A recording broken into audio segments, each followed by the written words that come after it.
Sua Bíblia agora na carta de Paulo aos Colossenses, no capítulo 2, e nós vamos ler do versículo 6 ao versículo 14. Colossenses, capítulo 2, do versículo 6 ao versículo 14.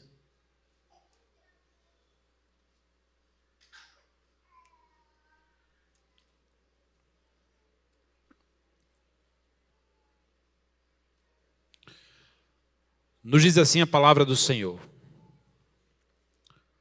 Portanto, assim como vocês receberam Cristo Jesus, o Senhor, continue a viver nele, estando enraizados e edificados nele e confirmados na fé, como foi ensinado a vocês, crescendo em ação de graças. Tenham cuidado para que ninguém venha a enredá-los com sua filosofia e vãs sutilezas, conforme a tradição dos homens, conforme os rudimentos do mundo, e não segundo Cristo. Porque nele habita corporalmente toda a plenitude da divindade. Também nele vocês receberam a plenitude. Ele é o cabeça de todo o principado e potestade. Nele também vocês foram circuncidados, não com uma circuncisão feita por mãos humanas, mas pela remoção do corpo da carne, que é a circuncisão de Cristo, tendo sido sepultados juntamente com ele no batismo, no qual vocês foram ressuscitados por meio da fé no poder de Deus, que o ressuscitou dentre os mortos. E quando vocês estavam mortos nos seus pecados e na incircuncisão da carne, ele lhes deu vida juntamente com Cristo, perdoando todos os nossos pecados, cancelando o escrito de dívida que era contra nós e que constava de ordenanças, o qual nos era prejudicial, removeu-a inteiramente, cravando na cruz. E que o Senhor nosso Deus nos ajude a compreender a sua palavra e que nós possamos aplicá-la ao nosso coração. Amém? Está cada vez mais difícil, pelo menos essa é a conclusão minha. Está cada vez mais difícil pregar sobre o sacrifício de Cristo na cruz. Não por falta de texto, por falta de inspiração divina, não. É que nos dias de hoje, não existe mais pecador. Nos dias atuais, as pessoas não se consideram mais pecadoras. E até mesmo alguns pecados, os nomes vêm sendo substituídos por outras coisas, mostrando que as pessoas não são mais pecadoras. E essa ideia de que tem alguém pior do que eu, tem alguém mais errado do que eu sou uma pessoa boa, eu faço bem, eu não faço mal a ninguém, tem feito com que as pessoas olhem para elas mesmas e digam assim, por que eu tenho que aceitar a Jesus como Senhor e Salvador da minha vida, se eu sou uma pessoa boa? Se eu não tenho problemas nenhum, se eu não tenho defeito, se eu faço tudo certo. Alguns anos atrás eu ouvi uma entrevista de um modelo bem famoso, que ao ser perguntado, qual o seu defeito? Ele respondeu, eu não tenho defeito. Eu sou uma pessoa que faço bem, não quero mal de ninguém. Eu como o que eu mesmo pesco. Eu moro numa ilha e eu vivo cuidando da natureza, então eu não tenho defeito. Eu sou uma pessoa sem defeito. E essa ideia está tão enraizada no nosso mundo, que aquilo que o profeta Isaías falou lá no capítulo 53, quando ele começa dizendo assim, quem foi que acreditou na nossa pregação? Está cada vez mais difícil encontrar alguém que acredite naquilo que nós pregamos, porque as pessoas já não mais se consideram pecadoras. Você já deve ter escutado a expressão, uma oportunidade perdida. Alguém perdeu uma oportunidade. Por exemplo, você viu uma manchete, uma publicação, um anúncio dizendo assim: promoção, celular, iPhone, na promoção com 50% de desconto. Você falou assim: eu vou deixar para comprar amanhã. E aí o tempo passou e você decidiu: agora eu vou. E quando você chegou lá, a pessoa da loja falou: acabou. E você pensou: eu perdi a oportunidade. Não existe oportunidade perdida. As oportunidades que nós perdemos, alguém encontra. A quantidade de produto acabou porque você demorou a ir comprar o seu e quando você chegou lá já tinha sido vendido. Tem gente que na época de escola gosta de uma pessoa da classe, da escola, e percebe que a pessoa sente alguma coisa por ele também, mas fica sem coragem de ir falar com a pessoa. E o ano vai passando, e aí quando chega o período de férias, aquela pessoa por quem ela gostava chega no próximo ano namorando com outra pessoa. E aí a pessoa diz assim: perdi a oportunidade, mas outro achou. E aquilo que você não aproveitou, outro aproveitou. Então não existe oportunidade perdida. A oportunidade que a gente perde, alguém encontra. Assim também, como o conceito que os antigos tinham a respeito do que era pecado, também é parecido com a oportunidade perdida. Os antigos diziam que pecar é errar o alvo. Preste bem atenção. Pecar é errar o alvo. Imagine alguém com arco e flecha tentando acertar um alvo. Imagine que ele erra o alvo. O que é que acontece? Quando alguém erra o alvo, quando alguém atira uma flecha e erra o alvo, essa flecha acerta em algum lugar, mesmo que não seja o alvo. Por isso que os antigos diziam assim que pecar é errar o alvo. Porque quando eu peco, quando você peca, que nós erramos o alvo, nós acertamos na santidade de Deus. Todas as vezes que nós pecamos, nós erramos o alvo, mas nós agredimos a santidade de Deus. No livro de Juízes, lá no Antigo Testamento, o capítulo 20 fala que houve um dia que o povo de Israel reuniu guerreiros de todas as tribos para lutar contra uma tribo que havia feito algo terrível. E aí o capítulo 20, versículo 16, disse assim: dentre todos esses soldados que se juntaram, haviam 700 canhotos, muito hábeis, e cada um deles podiam atirar com a funda uma pedra num fio de cabelo, sem errar.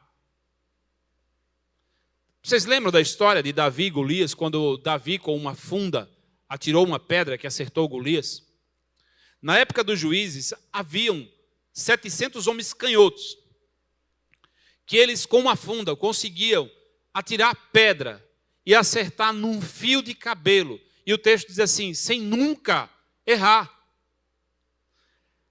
A tradução da Bíblia, King James, relatando esse mesmo versículo, ele apresenta da seguinte forma: em todo o exército haviam 700 homens canhotos, todos eram muito hábeis, e qualquer um desses soldados era capaz de atirar com a funda uma pedra pesada e acertar um fio de cabelo sem pecar, isto é, sem errar.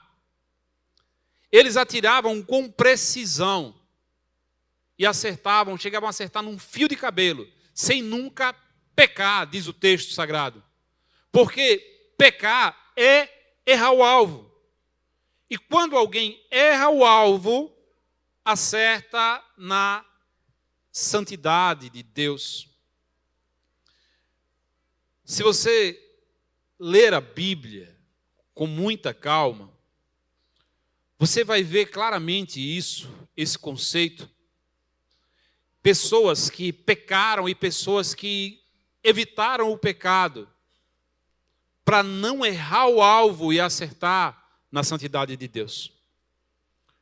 O Salmo 51, o salmista Davi, depois que ele pecou, ele confessa seu pecado e diz assim: contra ti somente pequei, fiz o que tu reprovas, de modo que é justa a tua sentença e tens razão em condenar-me. Ele diz: contra ti somente pequei. Mas o pecado que ele havia cometido não havia sido, no primeiro momento, contra Deus. Era contra o seu próximo, contra um soldado seu. Mas na hora que ele confessa, ele diz assim: contra ti, Senhor, foi que eu pequei. Há quem diga assim quando erra: o mal que eu estou fazendo é para mim mesmo. Estou fazendo mal a ninguém. O mal que eu estou fazendo é para mim mesmo. Alguém faz uma coisa errada e diz assim: não, eu não estou prejudicando ninguém. Se eu estou fazendo alguma coisa errada, é contra mim mesmo. E aí o salmista diz: não, foi contra ti, Senhor, que eu pequei. Foi o Senhor que eu acertei. Em Gênesis 39, 9, José, quando foi tentado a ficar com a mulher de Potifar, e a Bíblia diz que ela o provocava todo o tempo para que ele ficasse com ela, ele responde para ela assim: eu não posso fazer isso, porque você é mulher do meu Senhor. E ele diz mais: como poderia então eu cometer algo tão perverso e pecar contra Deus? Porque o que ele fosse fazer de errado era algo perverso contra o seu Senhor, mas o pecado seria contra o seu Deus. É por isso que pecar é errar o alvo, porque se eu erro, eu acerto em outra coisa. Se eu erro, eu firo a santidade de Deus. E essa história de que só é a mim mesmo que eu estou prejudicando não existe. E quando nós ferimos a santidade de Deus, nós nos tornamos inimigos de Deus. Romanos 3:23 diz: todos pecaram. Todos, sem exceção. Eu, você, todos nós erramos o alvo. E fomos afastados da glória de Deus por conta disso. E nos tornamos, consequentemente, inimigos de Deus. O hino que o coro oficial cantou essa noite, eu fui ver a história do hino, ela é baseada numa cantata de Páscoa, que foi inspirada num livro do autor Max Lucado, Ele Escolheu os Cravos. A letra do hino dizia assim: ele será reconhecido pelos cravos na mão. E esse hino ele foi composto, inspirado nesse livro. E quando eu vi isso, eu fui ler um dos capítulos do livro. E o autor Max Lucado contou uma história bem interessante. Ele disse que comprou uma casa nova e pagou para alguém reformar e construir essa casa. E a casa ficou perfeita, tudo certo, tudo arrumado, tudo bonito. Aquele jeitinho de casa nova. Quem aqui já teve essa experiência de reformar a casa, ver a casa do jeito que queria, sabe o que eu estou dizendo? Cheirinho de casa nova. E aí, quando ele recebeu as chaves, que foi entrar na casa, que ele olhou à primeira vista, estava perfeito. Mas depois que ele começou a morar na casa, ele começou a perceber alguns defeitos. A porta do quarto não fechava. A porta do armário estava desalinhada. Tinha problema no piso, estava desnivelado. E ele começou a perceber que a casa onde ele estava morando tinha muitos defeitos. E aí ele ligou para o construtor e disse assim: olha, depois que eu passei a morar na casa, eu percebi que a casa tem muitos defeitos. Aí o construtor disse assim: faça o seguinte, faça uma lista dos defeitos e mande para mim, que eu vou tentar providenciar o conserto. Aí ele falou: é você que está pedindo. Eu vou fazer a lista. Eu estou morando dentro da casa. Eu vou dizer tudo o que está acontecendo. E o consultor disse, pode fazer. E ele pergunta nesse livro, Jesus também não habita em nós? Deus não habita dentro de nós? Nós não somos morada e templo do Espírito Santo? E se Deus hoje disser assim, eu vou fazer uma lista daquilo que não está me agradando. Eu estou morando aqui dentro agora, mas eu quero fazer uma lista de coisas que não estão me agradando. Se Deus fizer essa lista, o que é que vai sair a respeito do meu e do teu coração? O que é que Deus vai encontrar nessa morada que é o nosso coração, a nossa vida, que ainda não está de acordo com a vontade dele? Sabe, queridos, o apóstolo Paulo, quando escreveu a carta aos Romanos, no capítulo 7, ele deixou bem claro que a lei de Deus é perfeita, que a lei do Senhor, ela é santa. No capítulo 5, ele diz assim, mas a lei, ela veio para mostrar o quanto eu sou pecador. Na semana de oração, o irmão Leonardo pregava sobre isso e dizia assim, a lei veio para dar ênfase ao quanto tinha coisas erradas dentro de mim. A lei, ela não veio para que as pessoas ficassem escravas da lei, não. Ela veio para mostrar, tem coisa errada. A lei era a lista de Deus para provar que tem coisa errada na minha vida e na sua vida. E ele diz assim, porque se a lei diz, não matarás, e você mata, ela está mostrando que você é um pecador. Se a lei diz, não furtarás, e você furta, ela está provando que você é um pecador. Se a lei diz, não adulterarás, e você adultera, ela está mostrando que você é um pecador.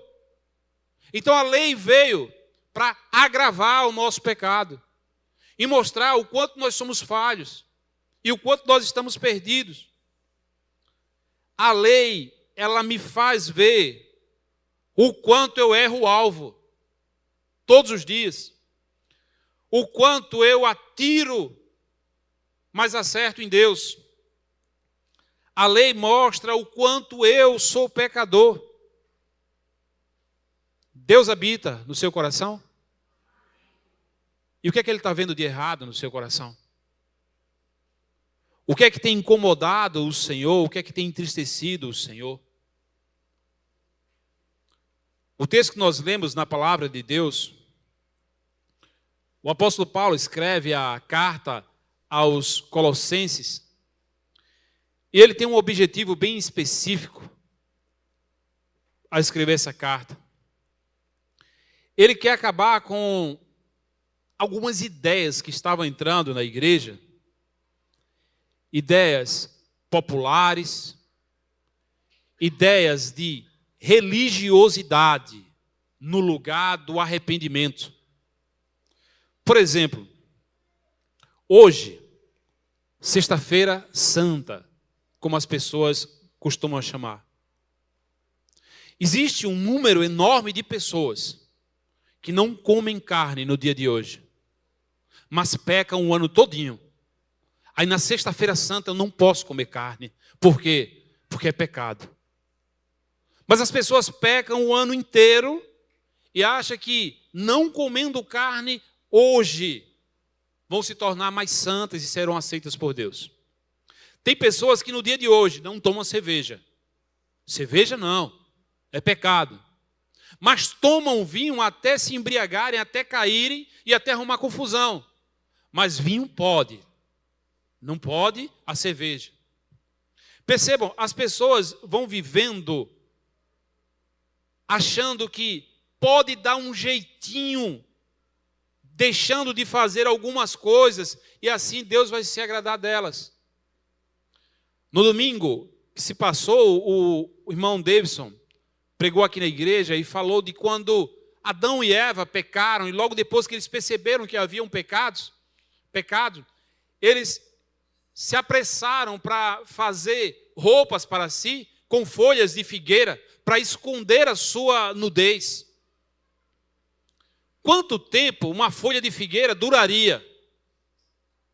Quanto tempo aquela roupa ia durar?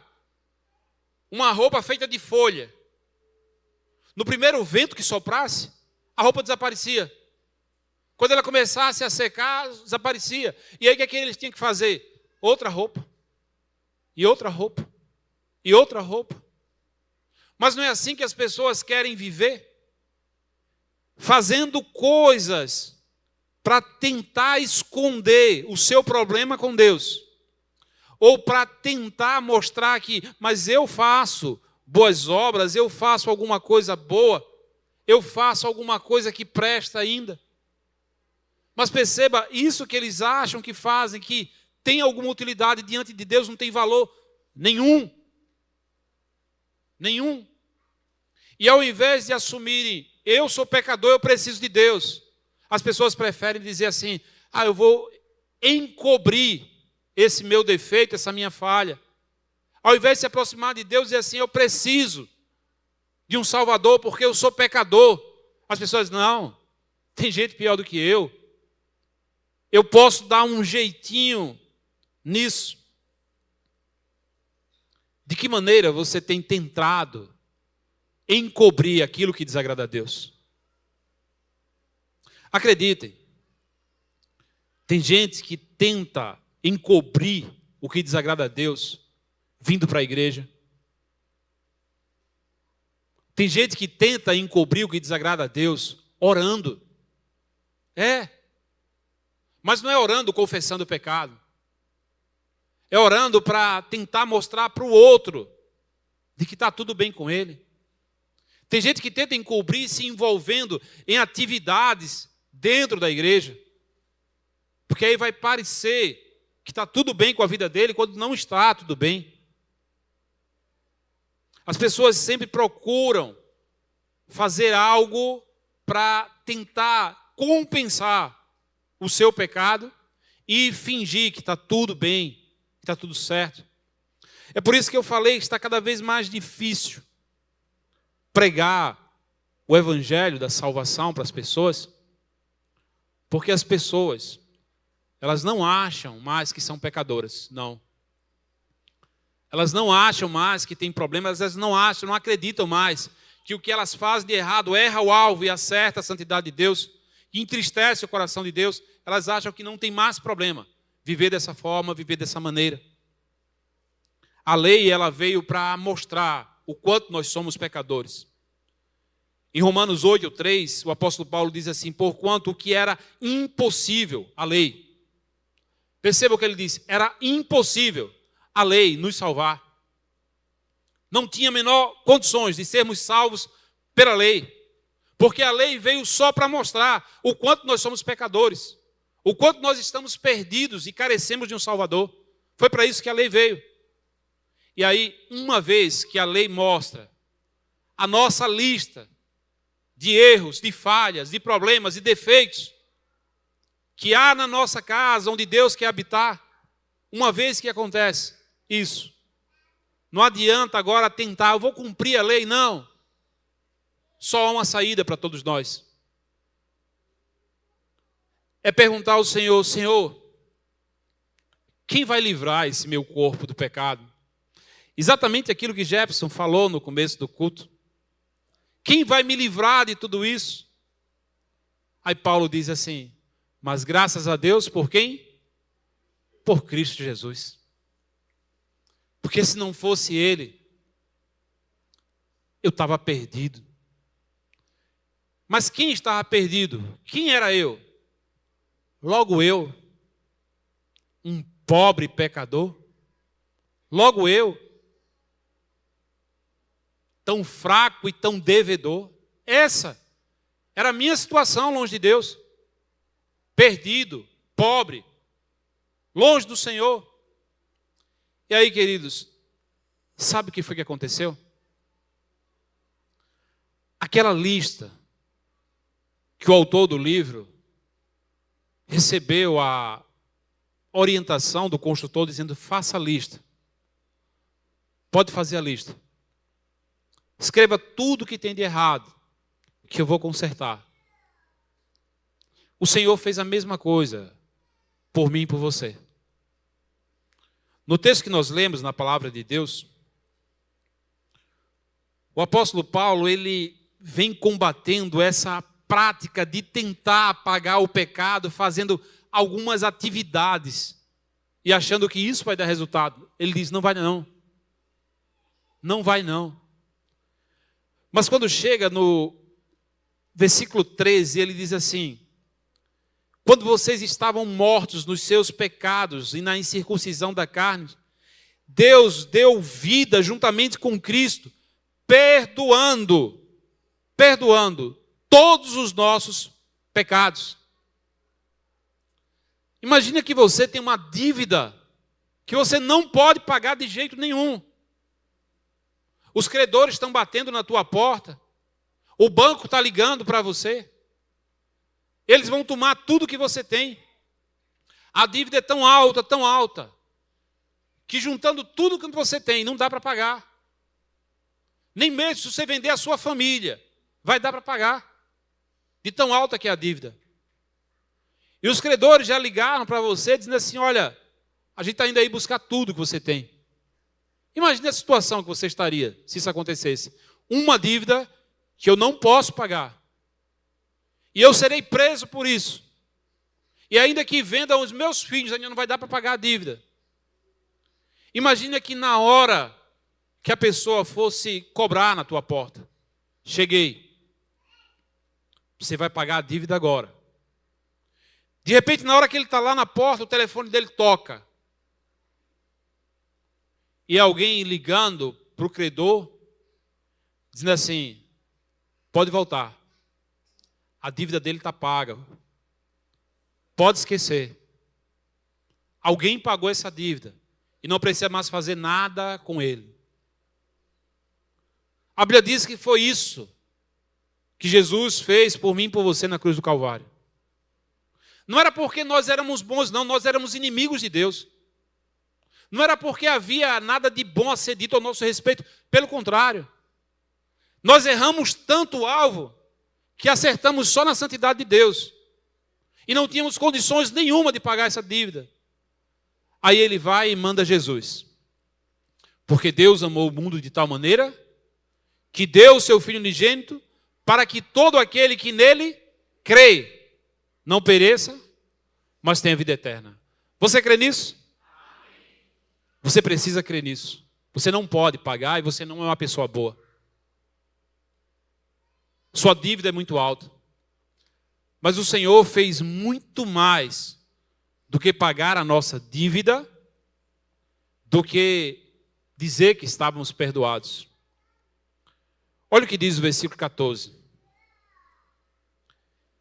E ele, cancelando o escrito de dívida que era contra nós, e que constava de ordenanças, o qual nos era prejudicial, removeu inteiramente e cravou na cruz. Sabe o que Jesus fez com todos os defeitos, as falhas, as dívidas que nós tínhamos com ele? A Bíblia diz que o Senhor pegou isso, cravou na cruz e declarou para todo mundo: está pago. Meu filho, a minha filha, não deve mais nada a ninguém. Está totalmente pago. É por isso que no dia de hoje nós não celebramos a morte de Cristo, não. Não. Tem alguns lugares que celebram, tem o evento do Cristo morto. Não. Nós celebramos o amor de Deus, a graça de Deus. Eu não merecia, não. De jeito nenhum. Eu era um pecador, perdido, longe do Senhor. Se eu tinha um sonho, meu sonho estava morto, não podia ser realizado, de jeito nenhum. Antes da cruz eu não era nada, nem ninguém.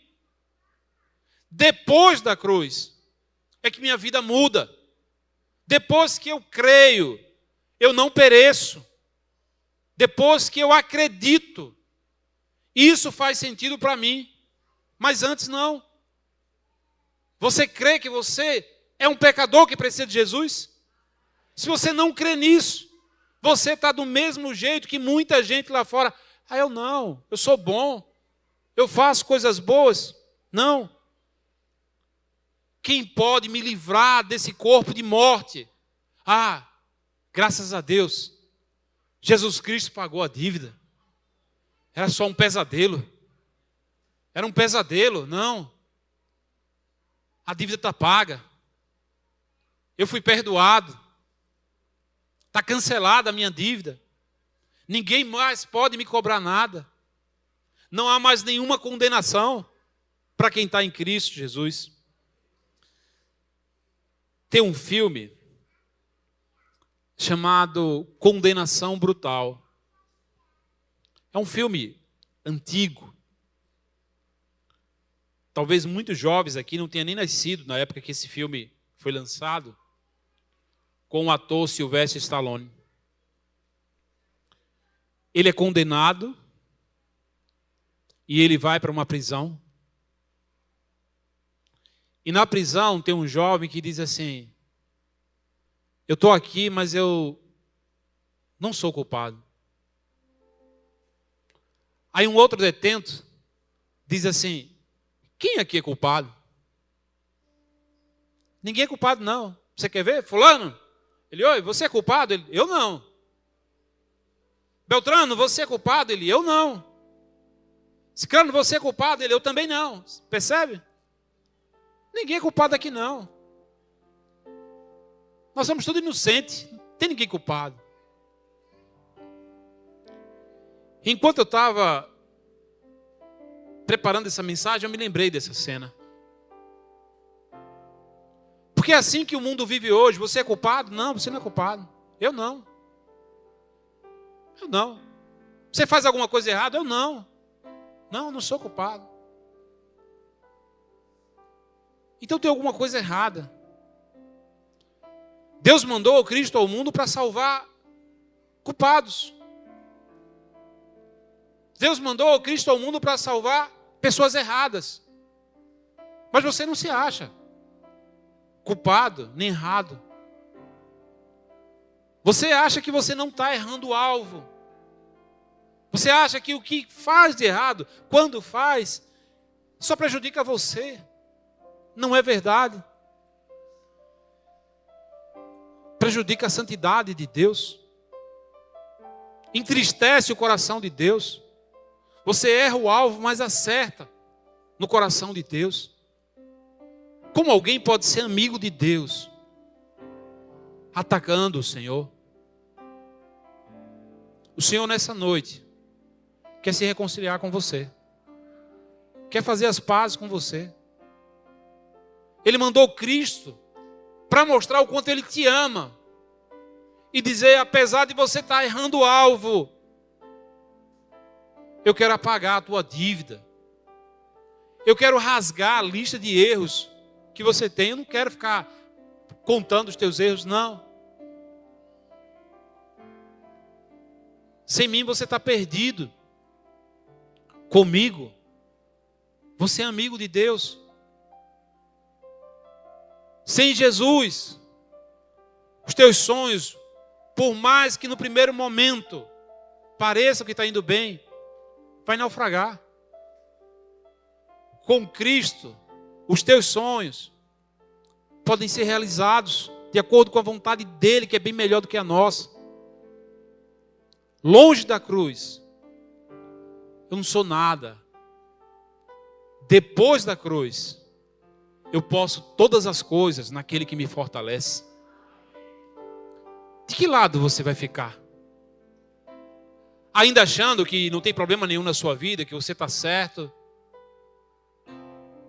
Achando que está tudo normal, tudo tranquilo? Ou parando e admitindo, como aquele ladrão que nós lemos no texto, A Bíblia diz que no dia que Jesus foi crucificado, 2 criminosos foram crucificados junto com eles. Presta bem atenção. A Bíblia não alivia, não. As pessoas ficam tentando aliviar, dizendo assim, não é bem assim, não é desse jeito, eu não sou errado. A Bíblia diz que naquele momento, 2 criminosos foram crucificados junto com Jesus. Um à sua direita e outro à sua esquerda. E naquele momento todo mundo começou a zombar de Jesus. As autoridades zombavam de Jesus. Os soldados zombavam de Jesus. Até o ponto que os próprios malfeitores começaram a zombar de Jesus. E um deles chegou a dizer assim, se tu és o Cristo, salva-te a ti mesmo e a nós. Era um malfeitor, um criminoso. Mas de repente o outro disse assim, que é isso que você está fazendo? Nem passando pela mesma sentença, você ainda teme a Deus? Aí o que ele fala? Nós estamos aqui porque nós merecemos. Mas esse aí, mal nenhum fez. Mal nenhum fez. Aí ele se esforça, olha para Jesus e diz assim, Senhor, lembra-te de mim quando entrares no teu reino. Quem é que está falando isso? Um criminoso, um pecador, um malfeitor. Mas a palavra de Deus diz que é um coração quebrantado e contrito. O Senhor não despreza. O Senhor não despreza. Era um malfeitor, um perdido. Lembra-te de mim, Senhor. Aí Jesus olha para ele e diz o quê? Com toda certeza eu te garanto. Hoje estarás comigo no paraíso. Tua vida não vai se acabar aqui não. Eu tenho algo para você. Mas por que ele conseguiu isso? Ele declarou, eu preciso de um Salvador. Eu estou errado, eu estou perdido. Senhor, me ajuda. Até quando você vai ficar fazendo roupa de folha de figueira para tentar encobrir aquilo que na verdade entristece o coração de Deus? Até quando? O Senhor está pronto nessa noite para dizer para você que vem ferindo a santidade dele. Ele está pronto para dizer assim, filho, filha, tua dívida está paga. Teus pecados estão perdoados. A escrita de dívida, a lista que tinha contra você, vou cravá-la na cruz. E eu não quero mais lembrar de nada do que você fez. Porque eu amo você. Essa é a mensagem da cruz. Eu, perdido, pecador, longe do meu Jesus, já me achava sem vigor, a perecer sem luz. Mas o Senhor me viu e estendeu a mão. E me deu salvação. E me deu vida. E Ele quer fazer a mesma coisa na tua vida também. Mas você precisa acreditar que você precisa desse Salvador. A igreja